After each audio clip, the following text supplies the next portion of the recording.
আল্লাহ রাব্বুল আলামিন কোরআনুল কারীমে সূরা আলে ইমরানের 191 নম্বর আয়াতে তার প্রজ্ঞাবান এবং জ্ঞানী বান্দাদের বৈশিষ্ট্য আলোচনা করতে গিয়ে বলেছেন যে আল্লাহ পাকের প্রজ্ঞাবান জ্ঞানী বান্দারা তারা আল্লাহ পাকের সৃষ্টি রাজি নিয়ে চিন্তা গবেষণা করবে। ওয়ায়াতাফাক্কারুনা ফি খালকিস সামাওয়াতি ওয়াল আরদ, যে আল্লাহ পাকের জ্ঞানী বান্দাদের বৈশিষ্ট্য হলো তারা দাঁড়ানো, বসা, শায়িত অবস্থায় আল্লাহকে স্মরণ করবে এবং আল্লাহ পাকের সৃষ্টি রাজি নিয়ে নবমণ্ডল এবং পৃথিবীর সকল বস্তু সামগ্রী নিয়ে তারা চিন্তা গবেষণা করবে এবং চিন্তা গবেষণা করে তারা সঠিক অবস্থানে উপনীত হবে এবং স্বতঃস্ফূর্তভাবে এই ঘোষণা দান করবে, রব্বানা মা খালাকতা হাযা বাতিলা। প্রথমত সুবহানাক, সমস্ত পবিত্রতা হে আল্লাহ তোমার জন্য, এবং তুমি এর কোনো কিছুই অনর্থক সৃষ্টি করনি। ফাকিনা আযাবান নার, সুতরাং আমাদের ত্রুটি বিচ্যুতির জন্য তুমি আমাদেরকে জাহান্নামের আগুন থেকে, আযাব থেকে তুমি আমাদেরকে রক্ষা করো।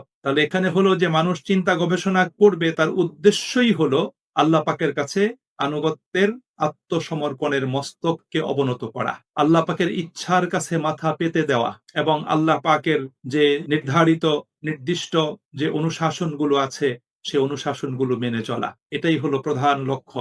সেজন্যই আল্লাহ রাব্বুল আলামিন এই ধরনের বিষয়গুলোর অবতারণা কোরআনুল কারীমে আল্লাহ তাআলা করেছেন।